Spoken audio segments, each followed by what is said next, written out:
Hello and welcome to Unstress. I'm Dr Ron Ehrlich. Now, the topic of regenerative agriculture is one that our regular listeners would be very familiar with and know that I feel really passionate about that. I think it's really important that we understand not only where our food is coming from, but understand the differences in the way that food is produced. And that's why regenerative agriculture is such an important thing for us, I believe, all to be familiar with. I've heard it said recently that there are only 60 harvests left. 60 harvests left if we continue in this industrial agricultural way of going. And that's just unsustainable, because I've got grandchildren and I think they're going to be around for a lot longer than 60 harvests. And I think we make the point that if nutrient-dense food is important for our health, then the way it's grown, who provides that, the soil in which that nutrient-dense food is grown is really important. So the story continues, and my guest today is somebody who I've been looking forward to talk to. I've heard of for many, many years, and I've been looking forward to talk to him. His name is Charlie Arnott. Now, the name Arnott is, of course, a very well-known name in Australia. Arnott's biscuits are very famous, and I have today in this episode resisted the temptation to talk to Charlie about those biscuits. My wife asked whether she could ask him about the Arnott's Monte Carlo, but no, I resisted that. There were far more important things to talk to Charlie about.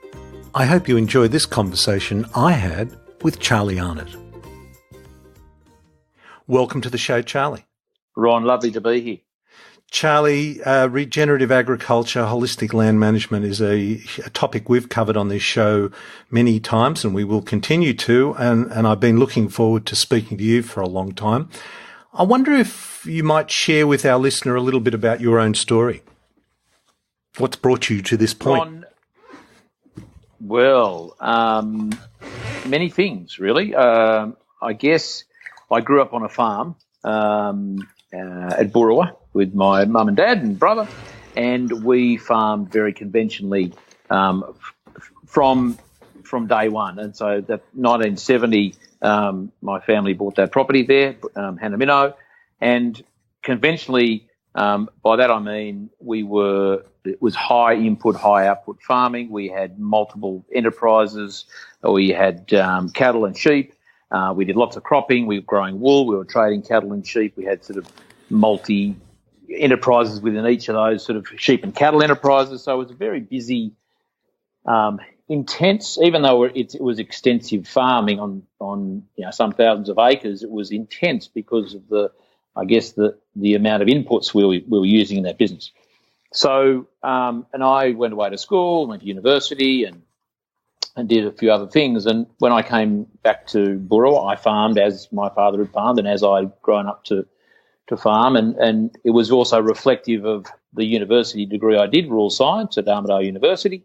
And so it was a very normal thing for me to be spraying everything all the time, pretty much. So it was a lot of chemical use on crops, on pasture, on cattle, in sheep, on sheep. That was part of our agronomic and our animal health regime. Very normal, and I didn't think anything else of it. That to me was a necessity, only because that's all we'd ever done. Having said all that, though, Ron, I guess we were looking at other alternatives. We were, one of the first in the district to use a sort of a minimum till farming practice. We converted our gear so we could, get through stubble. It was sort of things we were looking at that were slightly outside the square, but still really in the conventional farming, industrial farming sort of realm. And then about 2004, 15 years ago, a series of pretty dry years. We were in the first few years of the millennial drought. We had been adjusting cattle all over the state, actually even into Queensland. We had been feeding part of one of the, I guess the definition of a industrial farm or conventional farm. In my view is that there are parts of the year when you feed animals grain or fodder. basically that's a reflection of not working with nature and not following the natural cycles of nature. Again, that was reflective of the way we farmed. So about 15 years ago, I had a sort of I went to a course. The real turning point for me was the day I went to a course, and it was called Profiting from the Drought. Wow. I read that. Catchy title. Read that. Catchy. It really caught my attention. I actually thought it was a bit of a joke because I thought profiting from the drought, like how is that possible? So I thought this would be a laugh. I went along to this one-day course put on by Resource Consulting Service Australia and Terry McCoskey. I know you know. It wasn't Terry who put it on the day, but it changed my life on that one day, and simply probably by the fact that it made me start questioning what I was doing, and because I hadn't to that point questioned that, because I guess in questioning what I was doing, I was actually questioning what Dad had done. And there's an interesting bit of psychology there about legacy and expectation and so on. So the minute I started questioning what I was doing, I didn't particularly like the answers that were coming up. I either didn't have the answers or they were quite confronting. Why was I waking up every morning killing things? Why wasn't I working with nature? Was I really happy? That was probably the biggest question that the facilitator, Sean Martin, asked me on the way to the bakery to get a pie at lunch. He said, yeah, but that's all fine, but are you happy? And I said to him, look, I'm not unhappy, which is a pretty poor sort of answer. So I guess, Ron, that one-day course and then the subsequent one-week course called Grazing for Profit were the turning points for me, because it really opened my eyes up to a whole way of thinking, a different way of thinking. It was busting paradigms. I mean, that whole week was, my head was exploding with excitement, but that was also mixed with, feelings of guilt, feelings of I guess, fear and loathing, the fear of change. I knew you can't unknow this stuff once you start learning it. Like this means I'm going to have to change what I do. And I literally, halfway through that course on day 3 or 4, I rang the guys at home, my station hands at home, and I said, as an example, I said, put all those mobs together. We don't want to keep our cattle and our sheep, all separate. Now we want to put all those sheep together. There's no reason why we're keeping them separate, just as an example. So it was an immediate, it was a big turning point. As Charlie Massey says, it was a tension event, and a number of tension events that led to that point. So I guess that's where I started my journey, my regenerative journey, Ron, as I like to call it. Not that word was even really used back then, but it really made me think about, what sort of job I was doing. I didn't really question whether I wanted to be a farmer. It was really questioning what sort of a farmer did I want to be. And I didn't really like what I was seeing when I really looked in the mirror. So look, over some years, I met many wonderful people in the regenerative agriculture space, in the holistic farm management space, even slightly outside of that. People like Dr. Patrick McManaway, who is a lovely man who he teaches and he facilitates and he goes around the world literally talking to people about subtle energies. That's another whole realm of agriculture that Terry McCoskey is very much into, that we don't, we're just not really tapping into as much as we could. So look, the journey's been and it's been amazing, and it's getting faster. Like, there's more stuff happening, there's more information out there, there's more people joining this sort of movement, I guess you'd call it, and it's really exciting. That's how I got to be where I am. There's lots of little stories, little few diversions and distractions, Ron. Sure. But I'm sure. But that's a relatively short, given the family history of farming. And okay, 1970, it's not like you went back into the 1800s or anything, but still, 40 years of farming is a family history there. And people, I guess this is actually a bigger question, isn't it, about why people resist change, because so often they see it as a rejection of the past and all that the past represents. And that's quite confronting, isn't it? It's very confronting, and I think that's probably the biggest hurdle. One of the biggest hurdles I had, and also, one of the biggest hurdles that most people probably have in farming. That hurdle in farming, it's not unique just to farming, I'm sure, but I guess because of the nature of farming, that our lives and our livelihoods and our lifestyles are so intrinsically linked to our jobs. We live in our homes, and our homes are on farm. We can't escape work. So when we are exposed to different things, and there's the opportunity or possibility of change, that change is potentially a ripple effect through your whole life, So it is a big thing.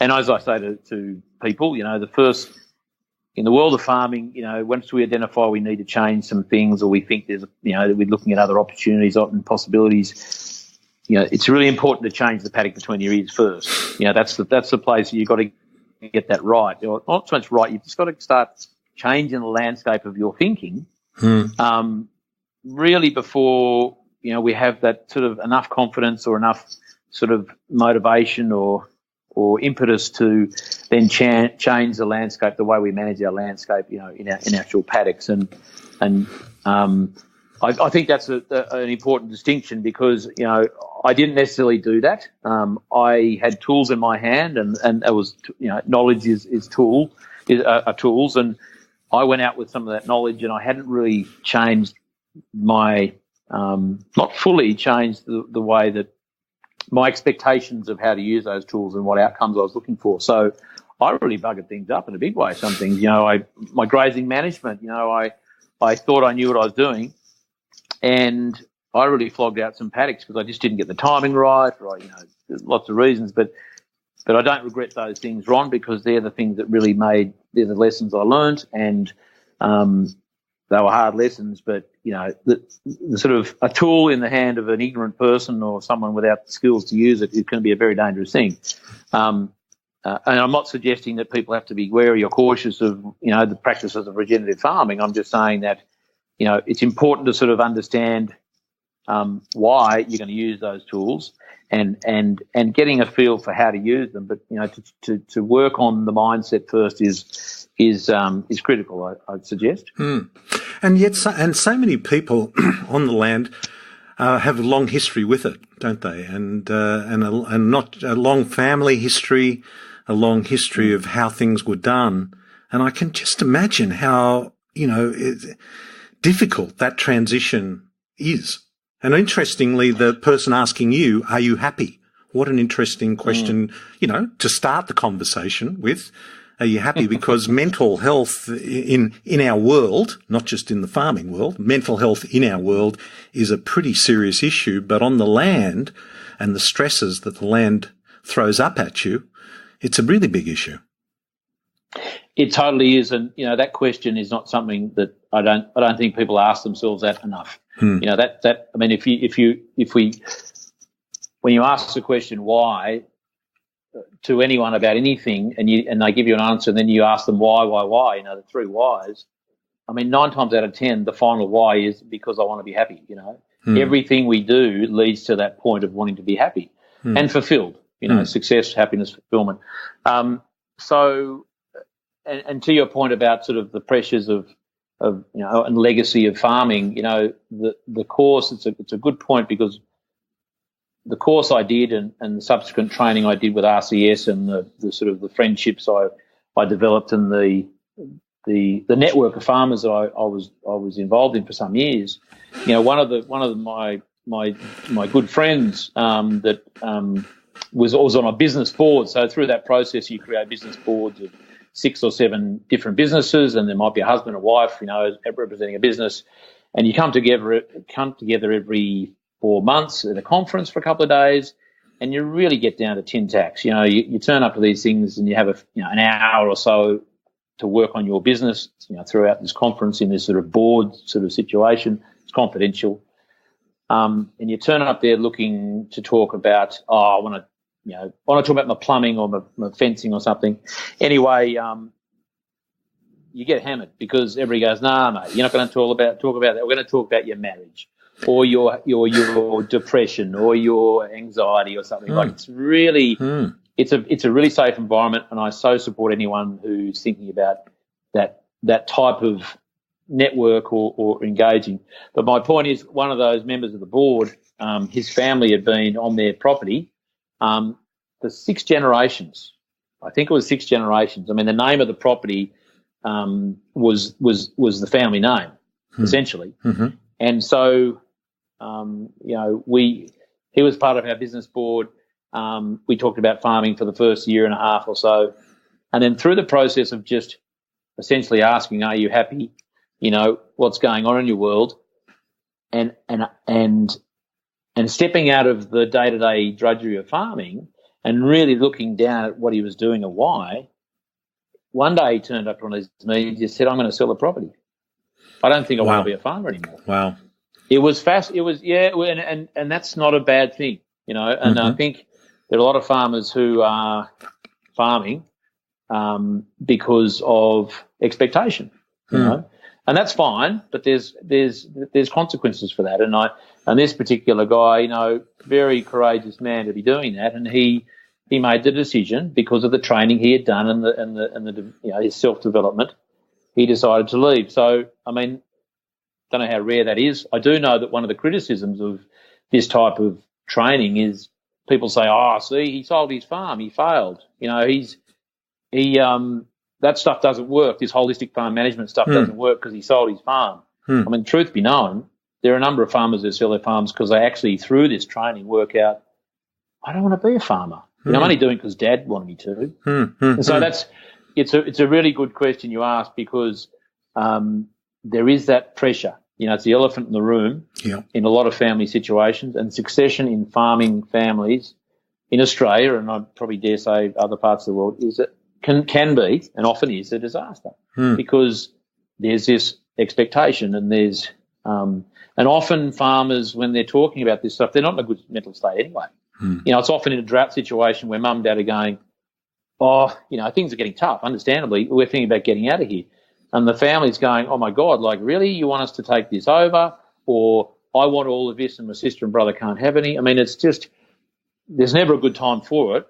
But if you can, you need to get onto it. This is, I guess, I'm not giving any advice. It's just my experience was very good, I have to say, But I know plenty of families who have really suffered and struggled with that whole process, and more often than not, it doesn't end well. Yeah, and the other thing that I thought was interesting with your story just now is you talked about your background with your degree, where you had all these inputs and outputs and agronomics, and you understood what was what, and you're kind of buying into a system that makes you actually very vulnerable, doesn't it? I mean, if we're talking about happiness and fulfillment in life, the word vulnerability doesn't figure high when people are talking, I'm really happy, but gee, I'm vulnerable. I don't think those two words go very well together, do they? Well, I mean, I like the idea of personal vulnerability because that can be a very good thing. But when a business is vulnerable, that's not a good position to be in. And the current, industrial farming, conventional farming model is a fantastic business model for everyone but the farmer. Because at the end of the day, the farmer is propping up so many businesses, whether it's the person who supplies the fertiliser or the chemical or is carting the animals or whatever. I mean, there are some costs, of course, in any farm business that you can't escape, and that's we know that. But this high input and yes, high output, and that's a whole other point. But the high input farming, which is, as you say, is reliant. You're vulnerable to the whims and of the market. The cost of chemical, the cost of fodder. People who are buying hay and grain. You are really dealing with. You're stacking a whole lot of variables in your business that are not in your control, and you're trying to control them or you're trying to deal with them. And that's again, I guess, back to that grazing for profit course I did, Ron. One of the things that was very clear to me, and one of the lessons I learned was that focus on what's in your control. And because as farmers, we spend so much time dealing with things out of our control, but we don't just deal with them, we focus on them so much. And, if we can reallocate our time to be focusing on the things in our control, I think, our businesses would be a lot further ahead. But, yeah, look, that they call it a chemical cycle or an industrial farming cycle. I was stuck in that, absolutely, and had our family farm had been doing that for, 35 years. It's interesting to hear you say that it's a great economic model for everyone but the farmer, because I actually also reflect on healthcare, saying that our current health system is a brilliant economic model. It's literally fed by the chemical and the food industry. It's managed by the pharmaceutical industry and the medical industry. So it's a great economic model. It's just not a very good health model. Aren't there more medicos like you in the world? But listen, I wrote this down, profiting for the drought. That would attract my attention in this environment. What's happening out there, Charlie? We hear a lot about the drought in the city, and a lot of my podcast is really, I hope, bringing people's attention in the city to the farm, to what's happening on the land, because it's just so critical for so many reasons. But tell us what's going on out there, because Australia is going through a very bad drought in Eastern Australia. Yeah, things aren't too bad in Victoria at the moment, which is great for a couple of reasons. One, at least someone's having a good year, and two, it represents a strong market for people in the north of Victoria to be selling some stock into. So that's a lovely thing. Look, what's happening? There's a lot happening. I guess to summarise it, what I see this, in terms of the evolution of farming, this is a tipping point. It's a tension event that a lot of farmers are going through. It's essentially an opportunity, I think, for farmers to, stand back and look at what they're doing. And I'm not saying anyone's doing anything bad. I'm just saying that, and from my personal experience, I got to a point where I was questioning what I was doing, and I was looking for answers, right? And this is a really good time for farmers in any state, state or situation, to be questioning what they're doing. Do I want to? Because a drought's going to happen again, Ron, isn't it? Like another 3 years, it'll be. Victoria might be in a drought in 2 years' time. Yep. So these are things we can't escape.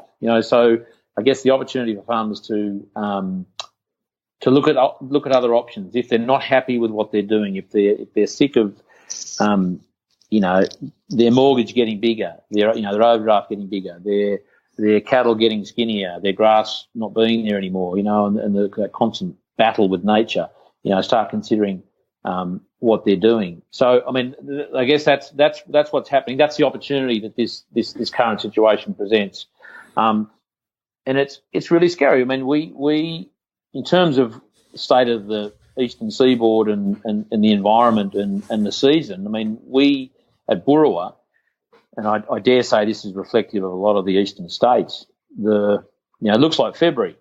We're at the end of November, and if you took a photo of our place at the moment, it looks like the end of summer. We're at the wrong end of summer to be having this sort of weather. And so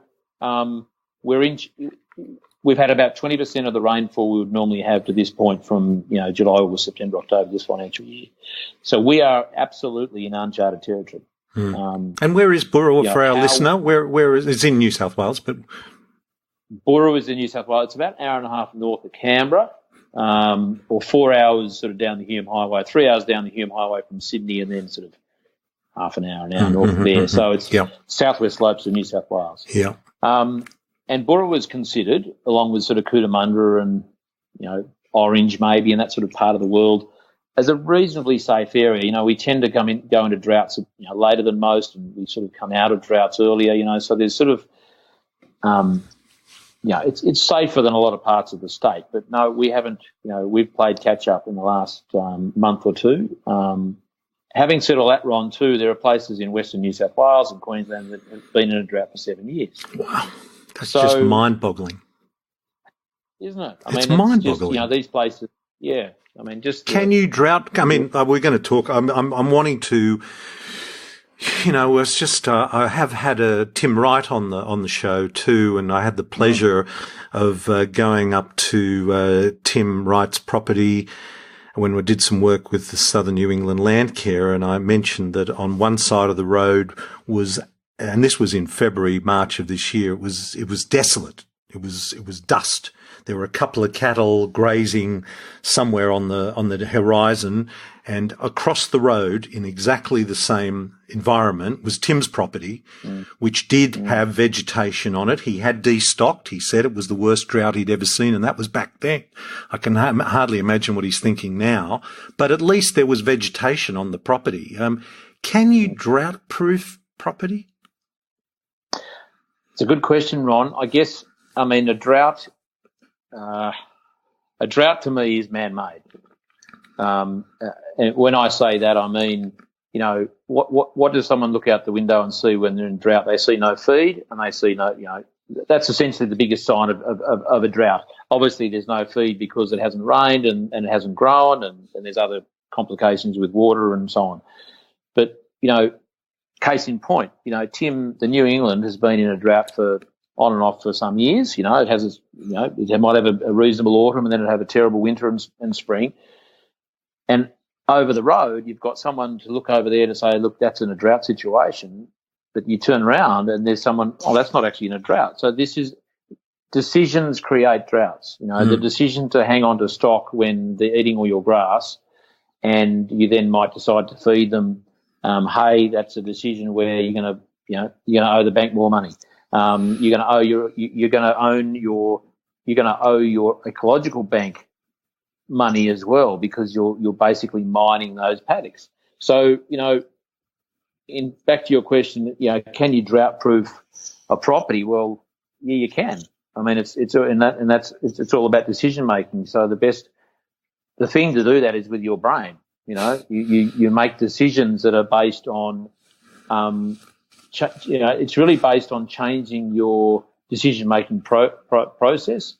And what is that? Well, how does one make decisions? Well, you need two things to make a decision. You need data, you need numbers. In a situation like a drought, how many cattle have I got on, how much feed do I have, how much time do I have, how much money I've got in the bank, how much, what's my mental state. Hard to put a number on that, but that's the data you need. And then the second thing you need is goals.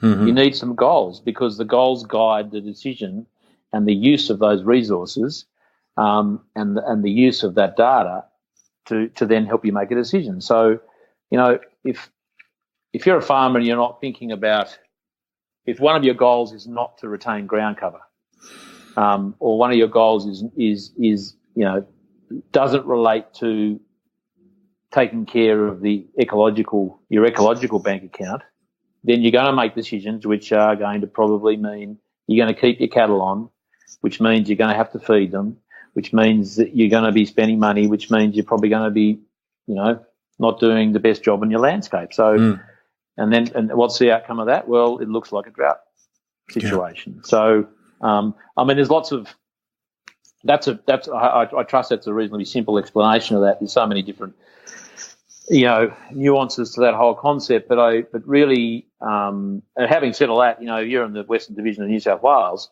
7 years of no rain. Well, your sort of decision making drops out of the equation. 3 years in, you just got to, go on holiday. Yeah. Hope for the best. Yeah. Another great guest and another great book that I've read is Charlie Massey's book, The Call of the Reed Warbler. And you've kind of made reference to what's going on between your ears as being a very important part, and Charlie refers to that as the human social cycle. And yes. But he also refers to those 4 other cycles, which are pretty important, and I'm guessing would play a role in that drought proofing of a land. That's right. So you've got the solar and the water and the mineral and the biological is the easiest way I sort of put them together, those other 4.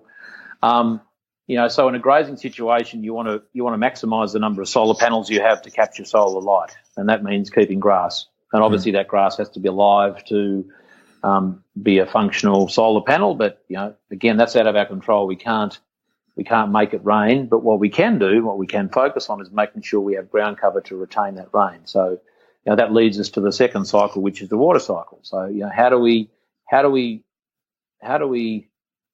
keep or maintain a healthy water cycle? Well, the best water cycle is one where it involves a plant and it involves soil. So we want that rain to fall and stay in the one spot. We don't necessarily want that hitting the ground and going sideways into a creek or a dam or a river. And taking soil with it. Taking soil, taking nutrients, taking the, one of our jobs as farmers is, I call myself a soil builder. So exactly right. When that water is going sideways, not being drunk by a plant, and it's removing a precious resource. Again, that's a decision-making thing. When there's no grass there. So we've got our solar and our water cycle, and of course there's the how do we maintain the mineral cycle? Well, we need to have healthy plants in that soil and growing. Plants make soil, and soil grows plants. That's a distinction. It's the activity of a plant in soil pumping carbon and sugars essentially into the ground that feeds the bugs, that then allows those bugs and those fungus to gather and, well, firstly they communicate, and then there's this transaction of sugars, and in return for the sugars, the soil biota feeds the plant what it needs. There's a communication stream. There's a highway of minerals and enzymes and sugars and communication that takes place under our feet. So that's sort of the and that involves the mineral cycle, because that's what the fungus are basically translocating to get to the plant. Because and Charlie, we've had a pretty adversarial approach to those microbes in the soil, like we have in our own bodies for a long time, haven't we? Like we're preoccupied in health. Yeah. That's right. We're preoccupied in health with making everything antiseptic, get rid of bugs. But in healthcare, we're learning how important they are. I guess we're learning that in agriculture too. Yes, slowly, Ron, absolutely. And as well as anyone that the soil biology is very similar to gut biology. The interactions that take place, the movement, the balance of the fungus and the bacteria, and that's the plant's stomach is essentially outside of its body. It is the soil. That's where all these processes take place. Just like our stomach is obviously internal and it's a contained unit, but there's very similar activities taking place. There's digestion, and there's translocation, and there's passing across membranes, the whole thing. So I love that, Charlie. The plant's stomach is outside the plant. That's a beauty. It's external. Yeah. I don't know that they might be my words are strung together, but it's not necessarily my concept. But I love it because it builds the relationship between. I mean, there is such a strong relationship between. They're very reflective of each other. The soil of the stomach of a plant, the stomach of an animal, a mammal, and so and they obviously have the same function. So, and then therein lies, I guess the crux of the matter, isn't it? That it's the digestion that takes place in that soil that produces the plant and the flowers and the fruit and so on, and which stimulates the health of the soil. That essentially produces the food that we then digest in our stomach. So the health, it's not a long bow to draw that the health of the soil is directly related to, or the health of us is directly related to the health of the soil where we're actually sourcing our food from.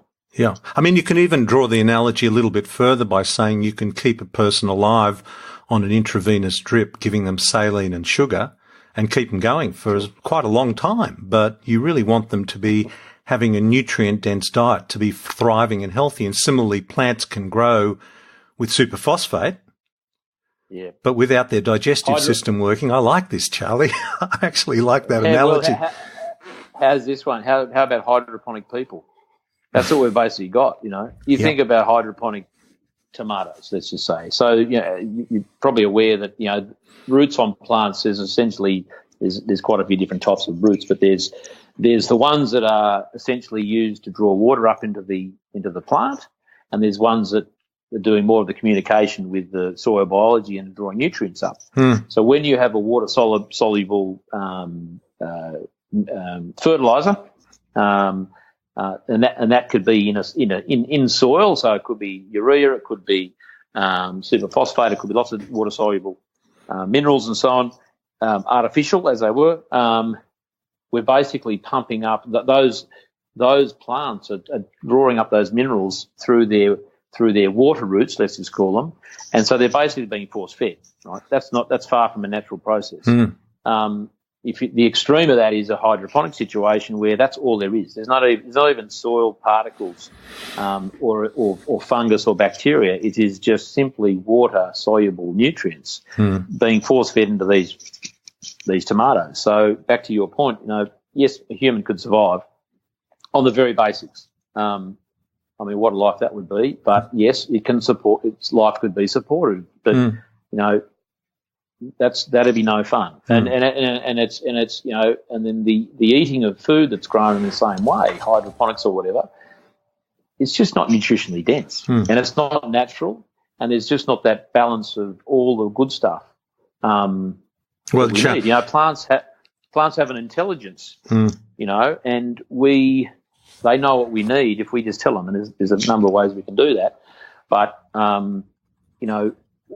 once we understand and we acknowledge and we actually work with that function of nature, then we'll be a much healthier and happier race of people. You said, imagine humans being like hydroponics. Imagine what a life that would be. Well, I'm not sure we have to imagine too much, Charlie, because, a lot of that's what's going on. And then there was that fourth cycle of diversity, isn't it? Or biodiversity. Absolutely. Yeah, biodiversity. So we have, but essentially the living component of that. So we've already talked about the plants, but there's there's nowhere on Earth where there's not the activity or the relationship between plants and animals. So and I was in Italy for a couple of months in the middle of the year, just gone, and it was fascinating because they grow a lot of food there. It's part of their culture, but there were not many animals in the landscape. There were not many cattle. Every farm used to have cattle, and they live underneath in their villas, and that would be where the cattle and the pigs and the sheep and whatever. In 2 months, I saw 2 mobs of cattle. Wow. And that was fascinating because, I think that's the bit that's really missing over there, and probably in lots of other parts of the world, is the function and the relationship the animals have with the landscape in terms of the cycling of nutrients, the disturbance, and the roles they play in so many of those cycles we were just talking about. The solar cycle, for example, plants, when they're grazed by animals, it stimulates sugars to be pumped into the ground so they can recover. They're putting up fresh, much more effective solar panels when they do that. So, the diversity or biodiversity of the landscape, whether it be in someone's back garden or, a million acres in the territory, is absolutely critical because it's also it's part of the immune system of that environment, isn't it? The more creatures literally you have in that environment, the more resilient it is, the more adaptable it is to seasonal variations and fluctuations, and the more adaptable it is to the good old human who comes along wanting to trash it. We're really good at that. And nature is just so forgiving, and it's more forgiving with the greater number of species, flora and fauna it has, to do with good old humans coming along trying to trash it. And of course that also relates to the soil and the whole biology of the soil. So I remember Terry McCosker saying to me, and I still remember him, he was saying on the show, and he said, "Ron, ruminant urine is a beautiful thing." It's a beautiful thing, Ron. And I said, "Oh, Terry, please do share that with me and my listener." And he said, "Well, it's got plant growth hormone in it. Ruminant urine has plant growth hormone in it, and that stimulates a healthy plant," which is more or less what you've just said. And yet, that's a classic, isn't it? And then he actually went on to say, Now, hang on. Pseudomonas syringae is a microbe in the soil which floats up into the atmosphere and seeds rain. Oh my God, what a concept that is.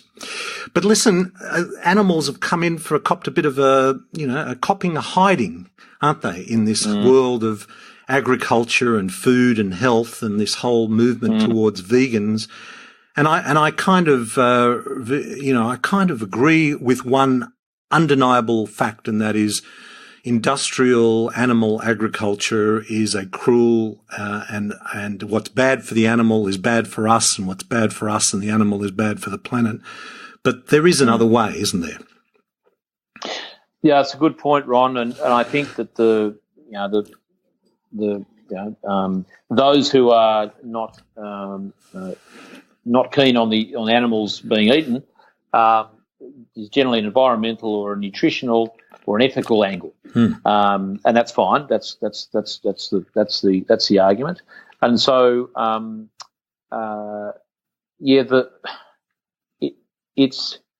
me, at the end of the day, ruminants and animals are necessary.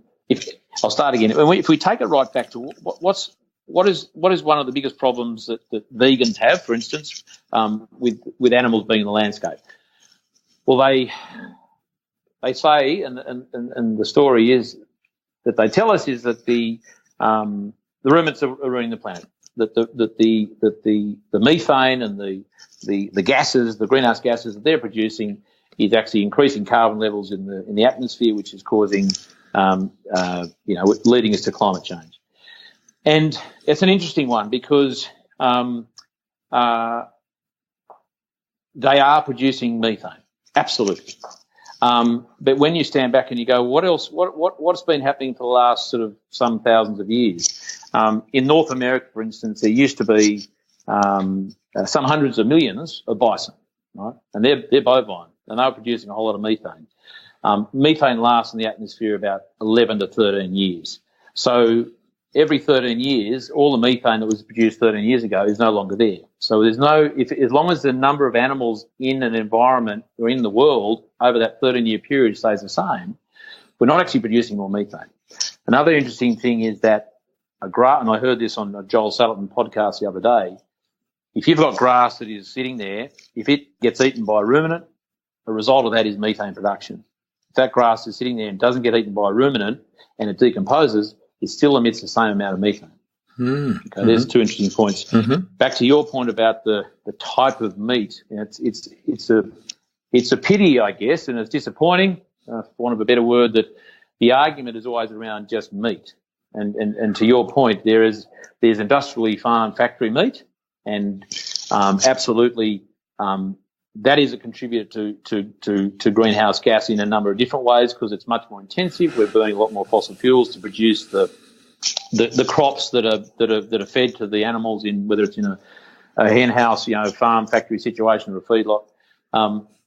And the quality of the meat, that's stepping into the nutritional angle, that's a whole other thing that I'm sure you're aware of too. So it's really a matter of, when I occasionally have discussions with people who aren't really supportive of what I do, I ask them, well, when you say meat is bad, like what are we talking about? What sort of meat? And you sort of start asking them questions and stepping them through that. And once they understand, once it's highlighted that not more meat is the same, and you put on the table that ruminants, the number of ruminants in North America, for instance, are exactly the same. Well, not exactly, but are very similar to the number of ruminants who were there 250 years ago, and we're producing the same amount of methane, it really starts changing their, pulling apart their argument from an environmental point of view that we're producing more methane and we're ruining the planet. I mean, to step, even further down that argument, Ron, my view is we need ruminants in the landscape to sequester carbon by eating grass and pump and supporting and encouraging and actually making those plants pump sugar into the ground. We're actually sequestering carbon. So this whole regenerative ag world is the most effective way to save the planet. If we all agree that there's some carbon in the atmosphere we want to put in the ground, and we want to sort of reduce the amount of carbon going into the atmosphere. Regenerative practices do that because a lot of them use animals. And when you're using animals, you are actually sequestering carbon. And those who are doing regenerative practices are generally not having as much input. So they're burning less fossil fuel. There's less transportation of stuff. So there's a less emission of carbon, and there's an enhanced sequestration of carbon. Now, that's a win-win. Yeah. And as I say to people, if we can agree on that, we can call this a biological problem, right? That carbon being put in the atmosphere is a biological, fossil fuels is essentially biology. We're burning it, it's going to the atmosphere. The only solution to do it, to change that around is by using biology, using technology, using mechanics, using chemistry, even using physics. I don't believe are as effective as actually looking at the problem and going, if biology was the thing that sort of created it, or us burning the biology in the first place, let's get that biology back on the ground. Let's use biology to sequester. It's interesting, isn't it? Because I think if we cast our mind back to first year high school, or year 7, I think it's called now. High school. That wasn't very long ago for either of us, right? I have to dig deep there, Charlie. I have to dig very deep. But anyway, we did learn about photosynthesis. It was one of the first things high school students learn in biology is photosynthesis. And it doesn't get much more complicated than that when we're talking about sequestering carbon, does it?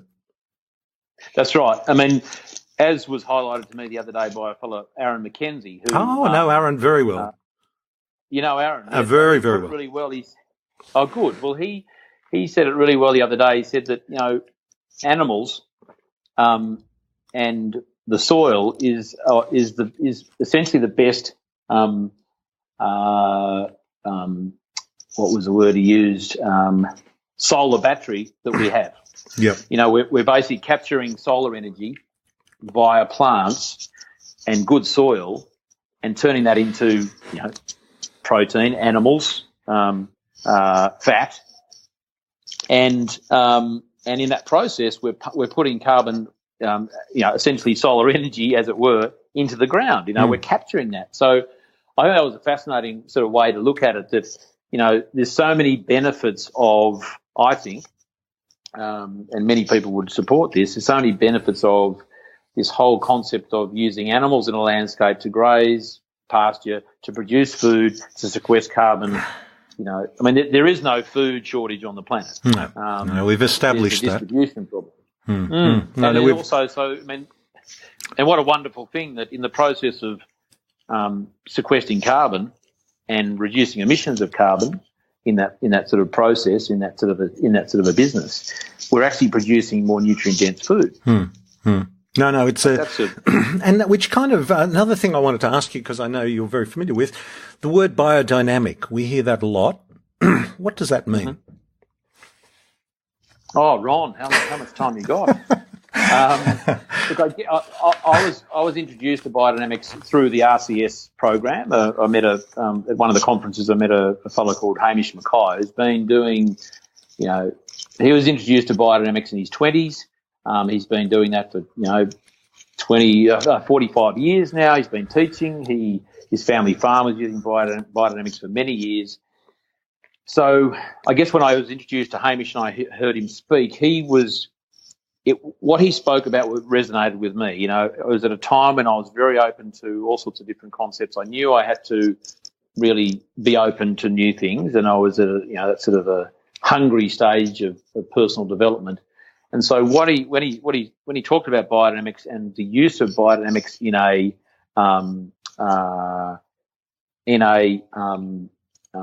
a landscape, in a farm, it resonated with me because it sort of seemed to put a lot of structure around and answered quite a few questions around nature and how it worked and how we could actually have a relationship with nature, as opposed to getting out of bed every morning and going, essentially, how am I going to battle and fight and in lots of cases kill nature to get done what had to be done as a farmer. So I guess that was the attraction to me, that it really represented an alternative to what I've already been doing. And essentially it involves the use of a number of preparations. And a lot of these preparations are made, well, they're all made with natural ingredients, and a number of them are based around using cow manure, okay, which is in, plentiful supply at Hanamino, our farm, a lot of farms. And a number of the things we do with that is the sort of, I guess, the showpiece biodynamic preparation is cow horn manure 500, which is essentially putting lactating cow manure in a cow horn and put that in the ground over winter for 6 months. So the horn is a perfect vessel to be putting cow manure into, or any sort of compostable material, and putting that in the ground. So we use cow manure because the cow is one of the three, I guess, pinnacle species on the planet. And I'm talking about the worm is essentially the archetype species, I guess, of the soil. It's such an important species, animal there. Mm-hmm. In the air, we have the bee, right? And the bee, we know all about the bee. If the bee's not around, we're in strife. Such a significant role to play in production of food. And the cow, representing sort of ruminants, I guess, is, ruminants essentially created all the grasslands on the planet, which created soil, which created not just microclimates but macroclimates. So the grazing animals of the world, essentially that's what the cow represents. And so we use a cow and the cow manure because of one of the reasons is the energy she puts into that grass that she's chewing and cutting in her rumen.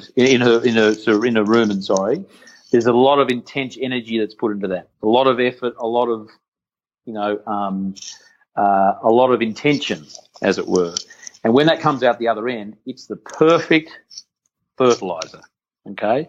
We've turned the biology of the grass, which is representative of the landscape, into a compostable and fermented product, which is the store and the source of the biology we really need to get back out into that landscape to heal it. Mm-hmm. So we're using cow manure in a horn. Another one we use is another preparation is something called cow manure concentrate.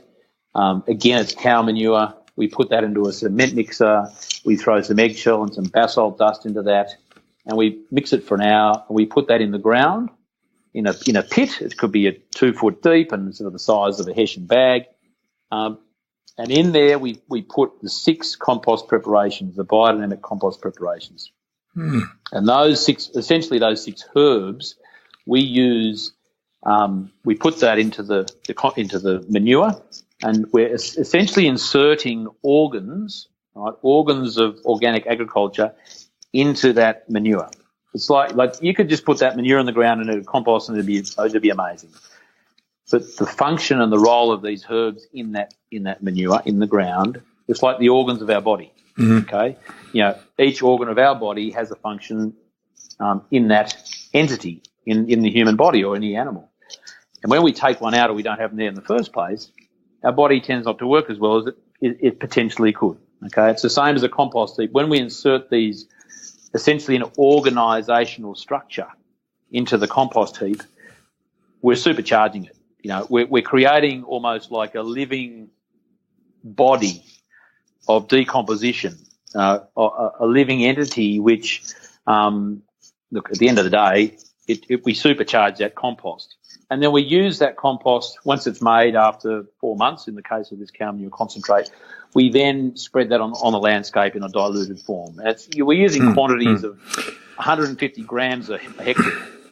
Very cheap, very low inputs. Impact, low inputs, and then we're using the resources that we have around us.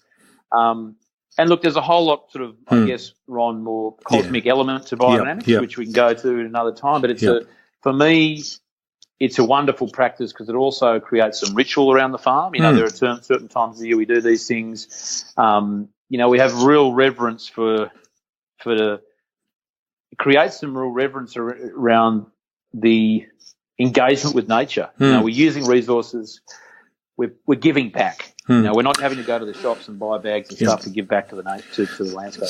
Something I heard Charlie Massey say, which really resonated with me, is that rather than dominate nature, we should enable it. And it seems like there's you in your life as a farmer have experienced the entire continuum, from your high input agronomic beginnings with your university degree to your epiphany of regenerative agriculture.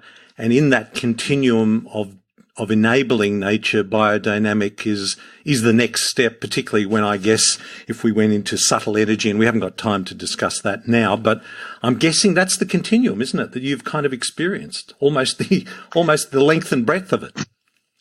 Yeah, I guess it's an interesting way to put it, Ron. I guess I'm if I can say this, well positioned because I can have conversations with farmers, conventional farmers, and about the trials and tribulations of using chemical and fertilizer and sort of the pros and cons of that sort of thing, and all the way to the other end of the scale, as you say, about subtle energy and the bit more spooky wah-wah sort of. Well, the rituals around, I think rituals are an important part of our human experience.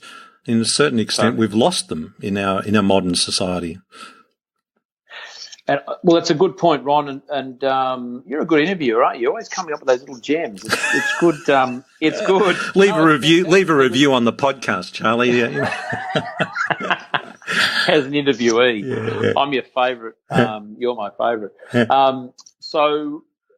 But you're right. I mean, that's something that we. My current rituals revolved around making phone calls to agronomists to buy more superphosphate or something. That was the thing in the diary and the calendar, and I would, if it was me or someone else, go and spread that, and that was the ritual. I wasn't giving back to the land. I was really, I was using it. My attitude was this landscape is a resource I'm going to use to do what I need to do, and so having the ritual and the reverence, which I guess any good ritual has a reverence for the process and the activity, and having a healthy respect for what nature's trying to do. And nature's always trying to move to a state of more of complexity. So when we allow it to do that, we allow it to self-organise.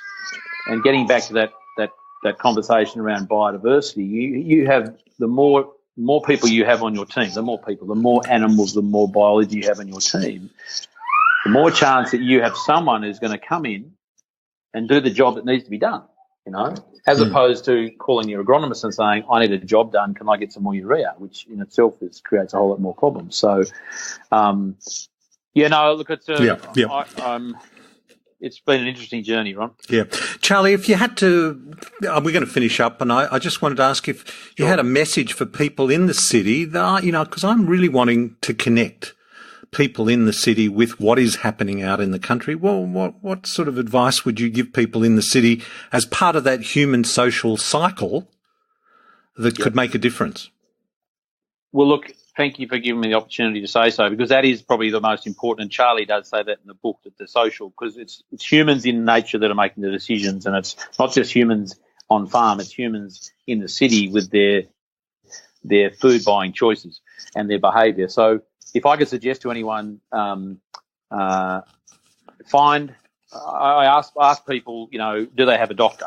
And they generally say, yes, I've got a doctor, and I say, how often do you see your doctor? And they go, once every 6 months or so. And are they important to your health regime? Of course they are. They're a doctor, And then I say, who's your farmer? And they look at me like I've got two heads, and they go, what do you mean? I said, well, how often do you need a farmer? Oh, I don't know, 3 times a day. It's like there. And so why don't you have a farmer? Why don't we have farmers? So my suggestion to people is, if we had farmers and if we engaged with farmers and we went on farm, we bought their food and we understood a little bit more about the practice of farming and the things they're going through and the processes, the production and the relationship with nature and so on, we're going to be much better off. We probably won't need to see our doctor as often, because if we're eating nutritious food direct from the farmer and having a relationship with them, a social connection, which we all used to many, many, many years ago. Everyone was either, if not a farmer, had a cousin or a brother or a sister or something. So I'd also suggest, because there's the images we see on the news, the pleas for help, that's helpful when there's support given to organisations that are supporting farmers to adopt and take up long-term solutions to this problem. Okay, let's just say it's the drought, this extended dry period. I understand the benefit of hay being bought and people paying for hay, and that given to farmers to get through through something, but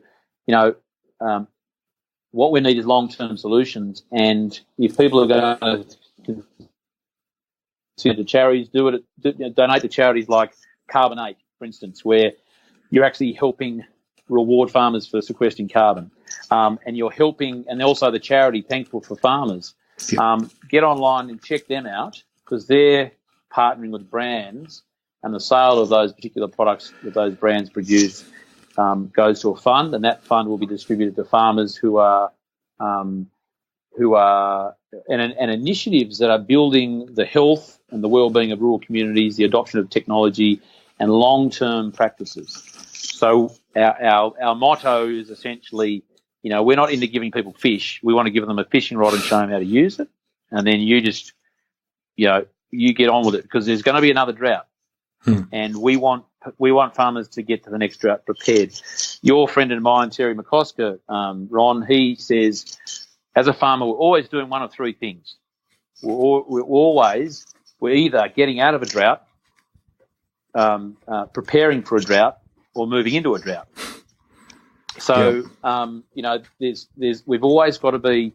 Actually, I might bugger that up.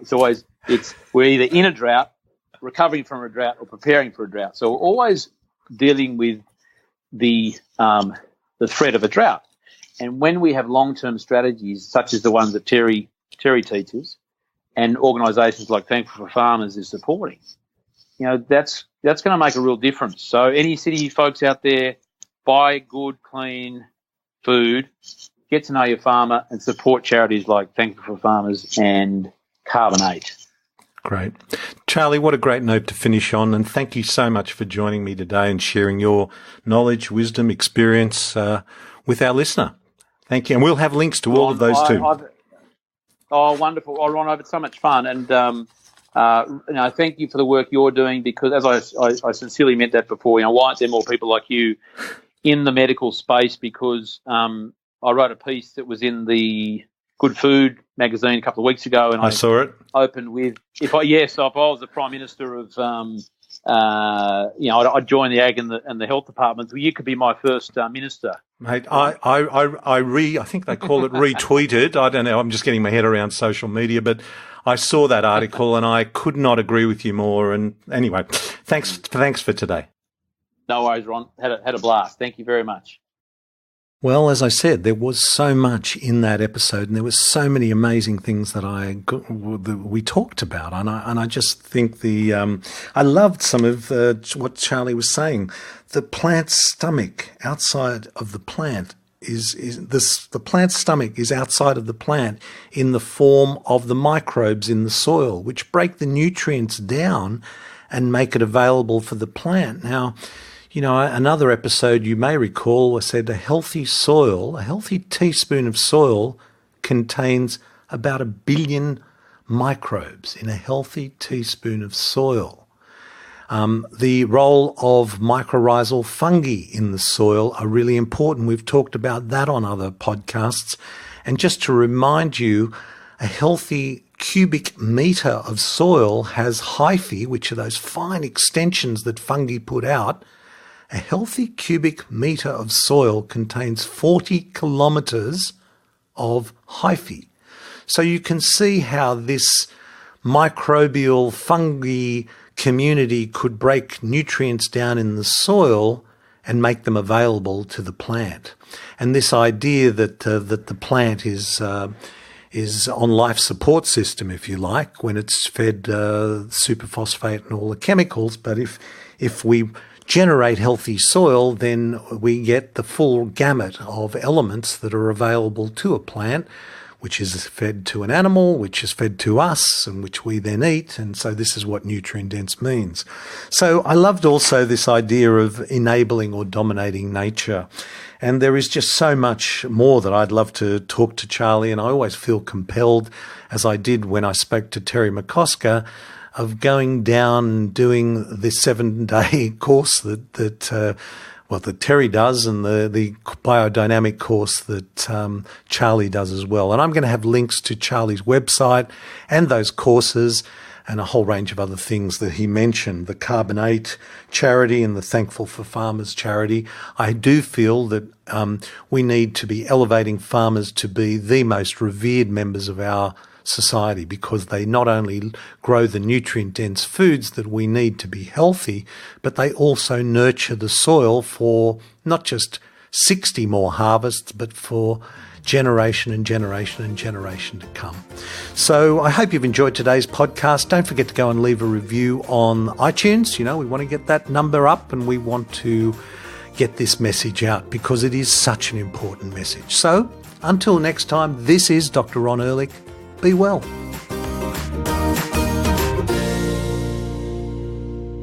This podcast provides general information and discussion about medicine, health, and related subjects.